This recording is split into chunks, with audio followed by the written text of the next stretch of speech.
In the book of Proverbs, we find a number of important reminders. I say reminders because often they're things that we already know instinctively, but sometimes we just need the added reminder. Today we're taking a look at one that we find in the 4th chapter of Proverbs. Let's take a look. More than anything you guard, protect your mind, for life flows from it. Let's start with that idea that life flows from our mind. It's interesting to think about it that way. But everything that we do comes from up here. Even that act of moving my arm comes from there. It's our thinking, our reasoning, our ability to move and function, even our ability to fight or flight, right, comes from up here. Now, we don't make decisions with just that muscle and the electrical firings of the brain. We make decisions out of experience. We make decisions out of plans and thoughts, and sometimes not the greatest information, and hopefully, oftentimes with good information. But life does flow from the brain, if you want to think about it this way.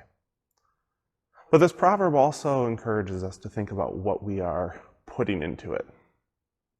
I remember there used to be this cartoon that we would watch in school that showed someone's head opening up and putting things into the brain, as if that's how we absorb information.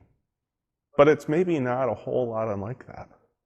Every experience we have, everything we do in life, gives input to our brain, gives input to our experience, to use a Wesleyan word.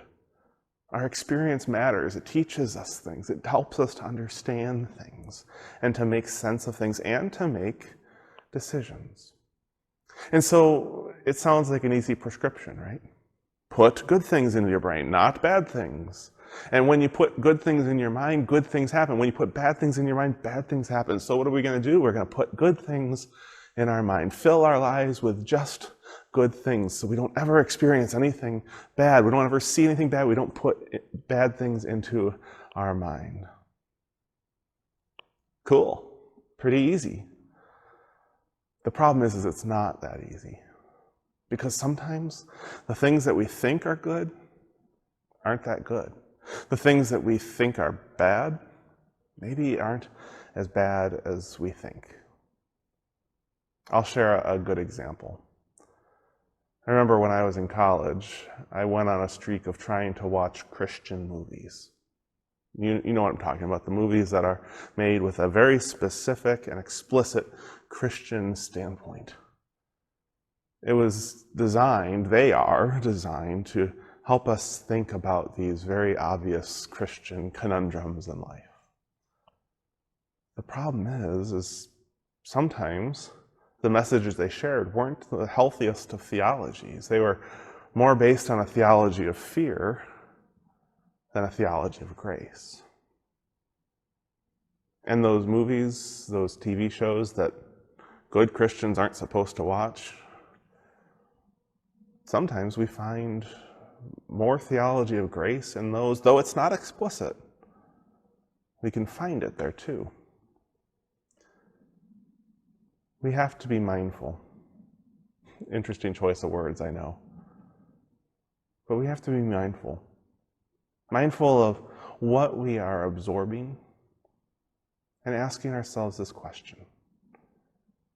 Am I being reminded of grace by this? And if not, what do I do with it?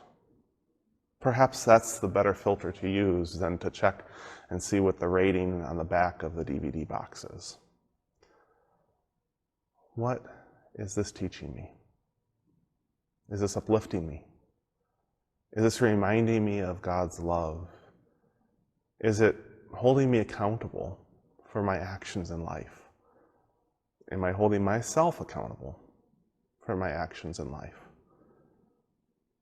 How is what I'm observing and absorbing teaching me? How is it influencing me? Impacting me? All questions to ask. And so the task, the prescription, if you will, of putting good things in our minds and not putting bad things in our minds might be a little too simplistic. But nothing ever worth doing is ever simple. Amen.